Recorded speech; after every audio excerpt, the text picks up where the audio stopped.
Sheriff Riggs is with us. Good morning. Cold enough for you? Sorry.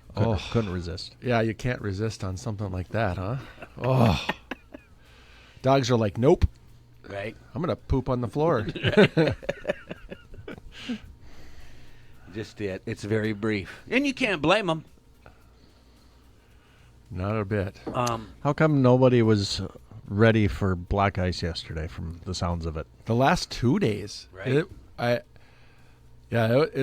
It's definitely it has this appearance of being okay, but like Highway 2, the bypass, Yes. and then most intersections for some reason as well. But wow, we had a lot of people in the ditch, a lot of crashes yesterday and the day before, just crazy. And people are still ripping at highway speeds, and it's like, you gotta slow down.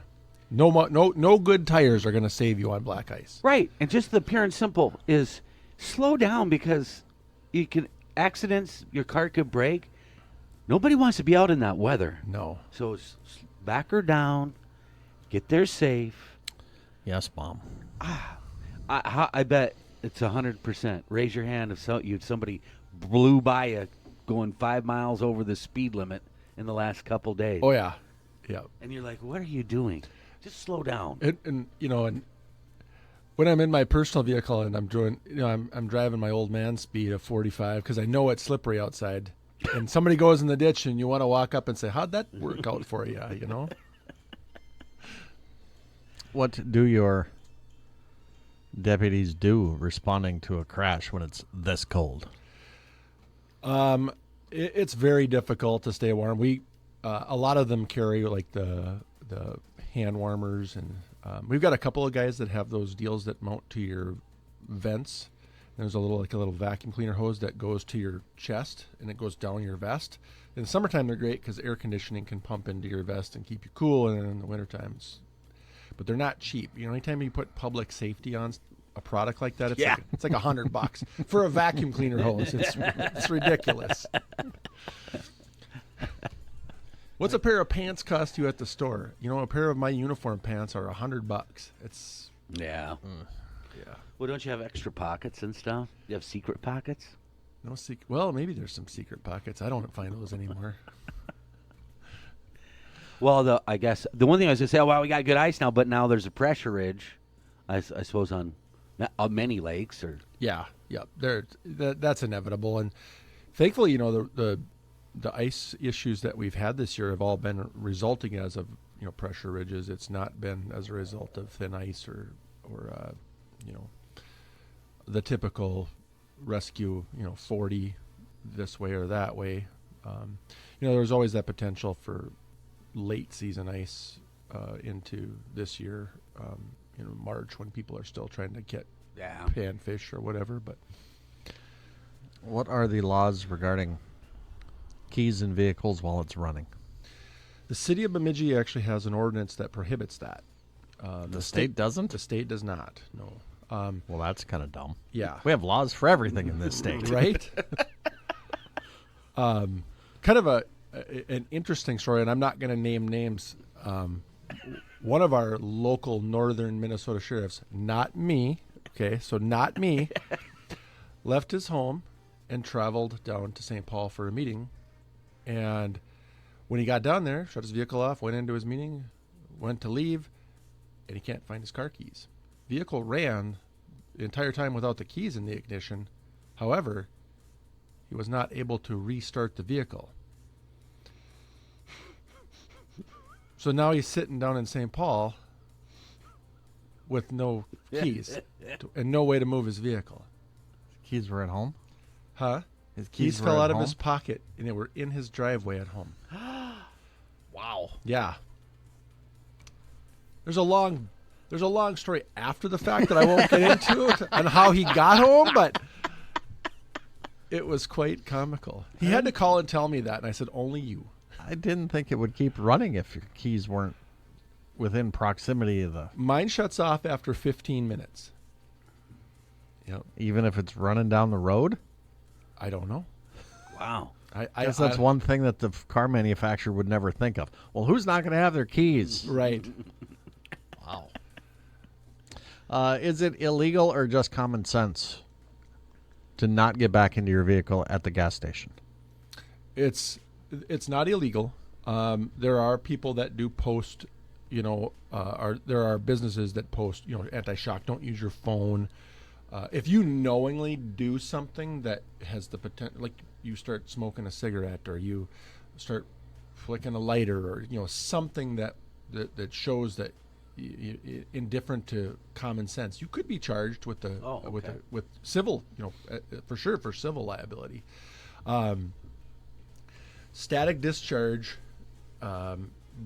especially this time of the year, it is very, very dry out there. If you look at the humidity in a lot of homes right now, they're probably sitting at low 20s, and comfort levels are probably 40. 30 to 40. You get in and out of your car and you touch something like the gas nozzle, your vehicle. Sometimes you get shocked, and that's the concern, is that static discharge could ignite the vapor that's at your vehicle while you're filling. There are ways to prevent that. However, I think it would be in poor taste to tell the public, like, just go ahead and keep doing this and do it this way and it won't happen. So Understandable. Yeah. It reminds me of old radio station back in the day. They would have to power down their AM, and I know some stories where they had to have a copper tube and they would to stand in a certain spot or could get electrocuted. Oh yeah. Yeah. Guess that would be funny. Wouldn't be funny if you had to do something at the pumps with a rubber mallet or something. Oh. Just don't get back in your car. Yeah. Problem solved. It's not illegal though? Not to my knowledge. I don't believe there's a statute that covers that. Again, we have laws in this state for everything. I swear I read that. Or didn't somebody say that? That's what I've It's always probably your believed. driver's ed instructor just trying to scare you into not getting back in your car. I do it right away. Yeah, and gas stations will post, like, no open flame, don't use your cell phone. They'll have those little placards on. Well, that's why you're supposed to fill your gas can for your lawnmower on the ground, On the ground, exactly. not in the back of your truck. So it is grounded. Yeah. Do schools consult with public safety before making decisions of calling off school, or was that just back in like the 70s and 80s? To my knowledge, they have not contacted me, but Can you shut them down? Can you say, hey, it's too dangerous? I don't think so. No. The only authority that I have is when it pertains to vehicles on lakes, as a general rule. Now, there are all kinds of things that can happen if the governor declares a state of emergency, or those kinds of things, like during COVID or whatever. But typically, we try to refrain from doing those things. We can bar people from certain areas. Like if we have an exclusion area for, like, say we have a contaminated area with a spill, we have the legal authority to evacuate and bar people from entering, their homes, those kinds of things. But for the most part, government doesn't want to. Well, let me rephrase that. Law enforcement doesn't want to be the bad guy and take away, your civil liberties as it pertains to your freedom of movement, and we have to have probable cause to do that. So, Does the county have any diesel vehicles? Yeah, all of the plow trucks and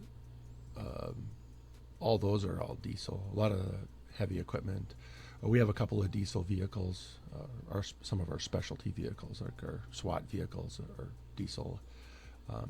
We put number 1 in those in about September. I was actually just reading that yesterday. Yeah. The diesel fuel starts gelling at 30. Yeah, Unless you got the winter blend. Yeah. yeah. It's more expensive. I have a diesel pickup truck for one of my personal vehicles, and it's an older diesel, pre DEF, but it's something I have to. If I wanted to use it on a day like today, it ain't happening. right? I could plug it in for 7-8 hours and maybe it would start on a 30 below day, but it's I've started it in the low single digits below zero, but I don't know that it would want to. I wouldn't want to start either. No. County board was tasked with phase 2 of bonds for the jail. Everything's still on track? It's looking beautiful. I was actually there on Wednesday doing a tour with a couple of our area judges, and this is actually the first time I've been inside the facility, just as a matter of try to keep the gawking down, to keep people kind of focused. And anytime you enter a space like that, people have to be cognizant that you're there, and it's just one of those things. I didn't want to be a nuisance, and so I actually went in and got a nice tour of the facility. It's coming along very, very nicely.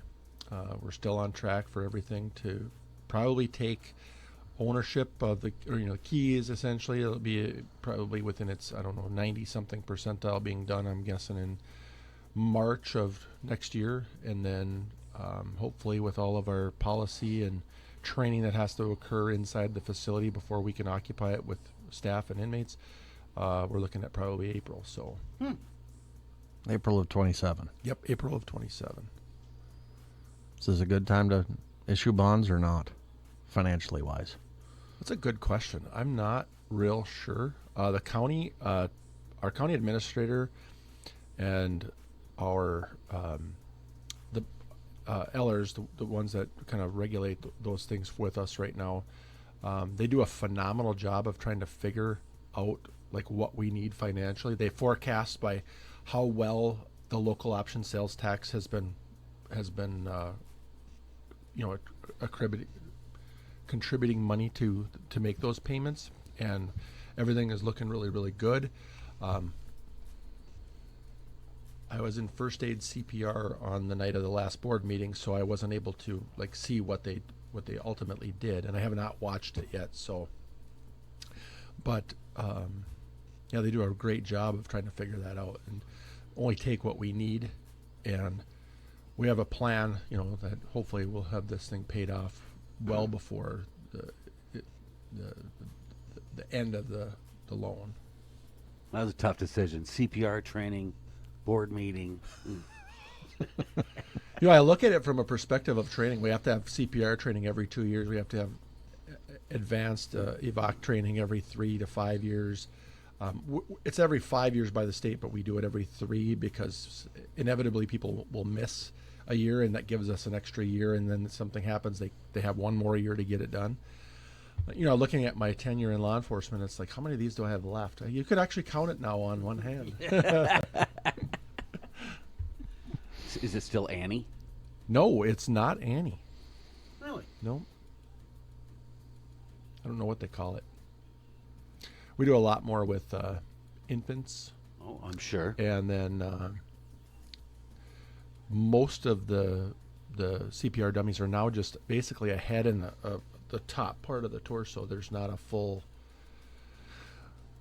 dummy anymore. And they have like electronics in them to let you know how you're doing. Like, hey, you just broke a rib. Yeah, that happens. But no, if you're going too fast, if you're going too slow, not deep enough, so it's very good, very good equipment. And then they've got inflatable lungs when you're using like mouth to mask or the BVM masks. Now they show the chest rise and fall with the lungs and how that works. Does Sanford do that training, or who does that around here? There's quite a few folks that have their own businesses that do it. We've used a number of different people over the years, everything from Heroes Rise used to have that's their parent or their parent company, but they did training for us in years past. This year Black Duck Ambulance came down and actually did our training for us. So Perfect. yeah. You guys take turns on some calls because it's so cold today? Yeah. Directing traffic on a day like today, misery. You cannot stay warm, no matter what you're wearing. You cannot stay warm. And the wind, coming. If you have an accident out by the airport, Oh. We were just talking about. Hey, I think this is across the Clearwater line. Let's call them. Yeah, exactly. You feel like you're standing in North Dakota when you're out on the West Junction there. It's like, this sucks. Well, thank you to you and all law enforcement. Doesn't matter what the weather is, you got to get out there. It's got to be done. Suppose you guys all have some tricks to staying warm, though. 2 vests, maybe? Yeah, right?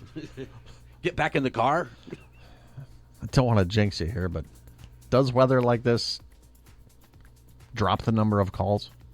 It can. For a day or two, if it's like this for like a day or two, it can significantly drop the number of calls.